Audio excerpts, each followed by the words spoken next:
Hello students, oedogonium algae में हम sexual reproduction के बारे में पढ़ रहे हैं और इसी कड़ी में आज के लेक्चर में हम सेक्सुअल रिप्रोडक्शन किस तरीके से संपन्न होता है उसके बारे में बात करेंगे। पिछली बार हमने इसकी जो डिफरेंट स्टेजेस हैं, जैसे एंथ्रीडियम का डेवलपमेंट है, ऊगोनियम का डेवलपमेंट है या उनका स्ट्रक्चर कैसा होता है और फर्टिलाइजेशन किस तरीके से होता है, उसके बारे में पढ़ा था। यहाँ हम देखेंगे कि फर्टिलाइजेशन जो है वो संपन्न होने के बाद में ऊगोनियम के फिलामेंट में एक 3 लेयर्ड जाइगोट का निर्माण होता है, जो कि इनिशियली मतलब जब यंग होता है तो ग्रीन कलर का दिखाई देता है ऊगोनियल वॉल में, और जैसे जैसे ये मैच्योर हो जाता है ये क्योंकि ऑयल ड्रॉपलेट्स यहाँ पे रेड कलर की डिपॉजिट हो जाती हैं, एक्यूमुलेट हो जाती हैं, उसकी वजह से ये रेडिश ब्राउन या रेड कलर का दिखाई देता है। अब ये जो जाइगोट है वो ऊगोनियल जो वॉल है, इसकी जो पेरेंट वॉल है जाइगोट की वॉल, और ऊगोनियम में ये बंद है, तो इस ऊगोनियल वॉल के डिसइंटीग्रेशन से ये बाहर आ जाता है, जाइगोट पानी में आ जाता है और पॉन्ड के जो पैंदे हैं, जो बॉटम है, उसमें सेटल हो जाता है और उसके बाद में ये कुछ समय तक वहाँ पे विश्राम करता है, रेस्टिंग पीरियड में चला जाता है। और ये जो रेस्टिंग पीरियड है ये अनफेवरेबल कंडीशंस को ओवरकम करने में मदद करता है। मतलब जब अनफेवरेबल कंडीशंस होती हैं तो जाइगोट अपने रेस्टिंग एज पीरियड में चला जाता है, और इसके बाद में जैसे ही फेवरेबल कंडीशंस आती हैं तापमान और नमी की, तो ये जाइगोट जो है वो जर्मिनेट होता है। और इसके जर्मिनेशन में जो इसका जाइगोट का जो न्यूक्लियस है ये डिप्लॉयड न्यूक्लियस हो गया है, क्योंकि ये एग न्यूक्लियस और एंथ्रेजॉइड के न्यूक्लियस के फ्यूजन से बना था, तो ये 2n स्ट्रक्चर है। और ये जो 2n या डिप्लॉयड न्यूक्लियस है जाइगोट का, वो उसमें एक अर्धसूत्री विभाजन होता है, मियोसिस होता है, और इस मियोसिस के बाद में इसमें 4 हैप्लॉइड न्यूक्लियस बन जाते हैं। डायग्राम सी में आप देख सकते हैं 4 हैप्लॉइड न्यूक्लियस इसमें बन जाते हैं। और हर जो इसका प्रोटोप्लास्ट है 4 भागों में जब ये डिवाइड होता है तो इसका प्रोटोप्लास्ट भी 4 भागों में बढ़ जाता है, और हर यूनिन्यूक्लिएट जो सेगमेंट है वो मेटामॉर्फोसिस के बाद में एक मल्टीफ्लैजिलेटेड ज़ूस्पोर के तरीके की रचना में बदल जाता है, जिसे ज़ूमियोस्पोर्स कहते हैं। यहाँ हम देख रहे हैं कि रप्चर्ड ये जाइगोट वॉल है, इसमें से वेसाइकल में 4 जो न्यूक्लियस थे, मतलब एक डिप्लॉयड न्यूक्लियस का अर्धसूत्री विभाजन या मियोसिस के बाद में यहाँ पे 4 हैप्लॉइड ज़ूमियोस्पोर्स बन गए।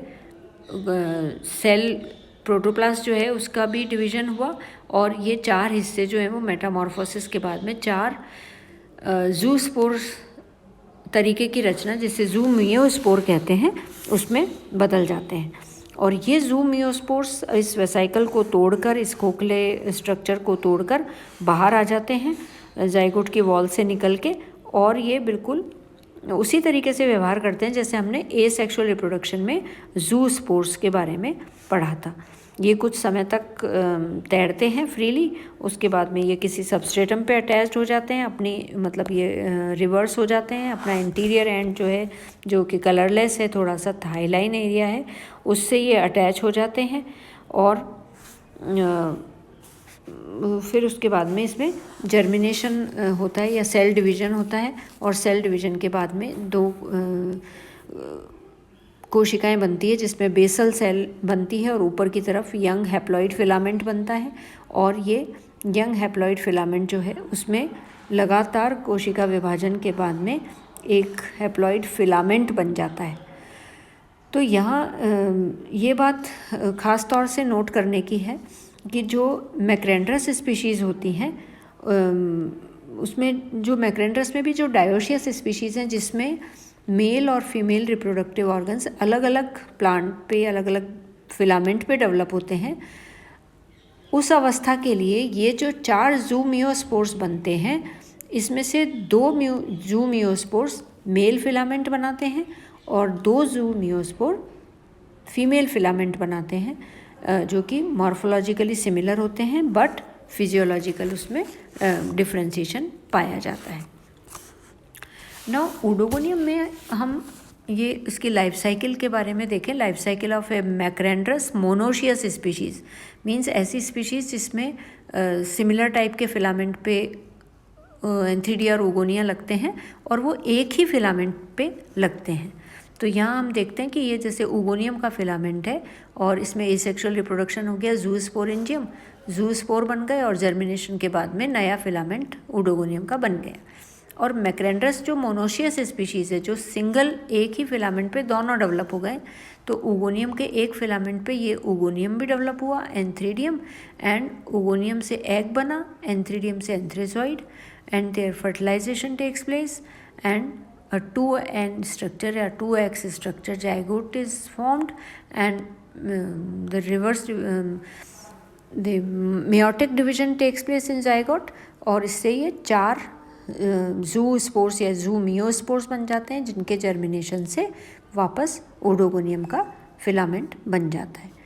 दूसरे तरीके की स्पीशीज़ जो हैं जिसमें ये इस डायग्राम में हम देख सकते हैं कि life cycle of a macrandrous dioecious species. Dioecious species में भी 2 तरीके के फिलामेंट होंगे ओडोगोनियम में। ऊपर की तरफ उनमें asexual reproduction, zoosporangium, zoospores and germination of the zoospore makes the filament of the oedogonium. यहाँ पे 2 अलग अलग तरीके के फिलामेंट हैं, मेल फिलामेंट, फीमेल फिलामेंट। जो मेल फिलामेंट है उस पर एंथ्रीडियम डेवलप होंगे, जो फीमेल फिलामेंट है उस पर ओगोनियम डेवलप होंगे। एंथ्रीडियम में एंथ्रेजॉइड बनेंगे और ओगोनियम में एग का निर्माण होगा और इन दोनों के फ्यूजन से फर्टिलाइजेशन के बाद में जाइगोट का निर्माण होगा and then zygote will undergo meiotic division. Meiosis होने के बाद में उसमें प्लस और माइनस तरीके के 4 ज़ूस्पोर्स बन जाएंगे। 2 प्लस स्ट्रेन के होंगे, 2 माइनस स्ट्रेन के होंगे और 1 स्ट्रेन के ज़ूमियोस्पोर से या ज़ूस्पोर के जर्मिनेशन से मेल फिलामेंट बन जाएगा और दूसरे तरीके के स्पोर के जर्मिनेशन से फीमेल प्लांट बन जाएगा और इस तरीके से ये लाइफ साइकिल जो है वो कंप्लीट होगी। तीसरे तरीके के जो हैं life cycle patterns, they are found in nannandrous idioandrosporous species. ऐसी स्पीशीज़ जो ड्वार्फ मेल पे जिसमें एंथ्रीडियम लगे और फीमेल जो ओगोनियम है वो नॉर्मल फिलामेंट पे लगे, लेकिन वो इडियोएंड्रोस्पोरस हों, 2 अलग अलग टाइप के फिलामेंट पर रहें। गाइनोएंड्रोस्पोरस और इडियोस्पोरस के बारे में मैंने आपको पिछले लेक्चर में बताया था। तो ये आइडियोएंड्रोस्पोरस स्पीशीज़ का उदाहरण है जिसमें नेनेंड्रस है ड्वार्फ मेल के साथ में male reproductive organ, asexual reproduction is with the help of zoosporangium, zoospore and germination। Nannandrous species में वही 2 तरीके के फिलामेंट हैं, male and female. Male filament में जो स्ट्रक्चर डेवलप होता है that is known as androsporangium and this androsporangium में एंड्रोस्पोर बनता है और एंड्रोस्पोर का जो जर्मिनेशन है वो फीमेल जो फिलामेंट है जिस पे ओगोनियम लगा हुआ होता है उस पे या उसके पास की कोशिका पे ये अटैच होते हैं और जर्मिनेट करके एक 4-5 कोशिकीय स्ट्रक्चर बनाते हैं जिसे ड्वार्फ मेल कहा जाता है। एंड ड्वार्फ मेल जो है उसमें एंथ्रीडियम में डिवाइड होके वो 2 एंथ्रेजॉइड बनाते हैं और ये इस तरीके से ये एंथ्रेजॉइड बनते हैं और दूसरा जो फीमेल फिलामेंट है जिस पे ओगोनियम लगा हुआ रहता है वो उसमें एग का निर्माण होता है and fertilisation takes place and after fertilisation 2X या 2N zygote is formed and here meiosis will take place। अर्धसूत्री विभाजन होता है जिसके कारण 2 तरीके के ज़ूमियोस्पोर बनते हैं, 4 में से 2 प्लस स्ट्रेन के, 2 माइनस स्ट्रेन के, और जो प्लस स्ट्रेन के ज़ूमियोस्पोर हैं वो आगे चल के जर्मिनेशन के बाद में मेल प्लांट बना लेते हैं और दूसरी तरीके के जो ज़ूस्पोर हैं वो जर्मिनेशन के बाद में फीमेल प्लांट का निर्माण कर लेते हैं और इस तरीके से ओडोगोनियम की लाइफ साइकिल जो है वो चलती रहती है। तो जो जाइगोट का डिप्लॉइड, इसको हम इस तरीके से कर सकते हैं कि diploid stage of the zygote जो है वो बहुत शॉर्ट लिव्ड होती है, मतलब बहुत जल्दी जाइगोट बनने के बाद में वो मियोसिस उसमें हो जाता है और जो हैप्लॉइड फिलामेंट बनते हैं, इसलिए लाइफ साइकिल जो है ऊडोगोनियम की वो उसमें हैप्लॉइड फेज़ जो है वो प्रीडोमिनेंट है। मतलब ज़्यादातर जो लाइफ साइकिल का पार्ट है, इस डायग्राम में भी आप देख सकते हैं, इन सारे डायग्राम में लाइफ साइकिल का जो मुख्य पार्ट है वो हैप्लॉइड फेज़ में रहता है, एन फेज़ में रहता है, और केवल जो जाइगोट नामक रचना है केवल वही 2n स्ट्रक्चर है। तो ये हैप्लॉन्टिक टाइप की लाइफ साइकिल हो जाती है। This is all about Oodogonium and its life cycle. Thank you very much.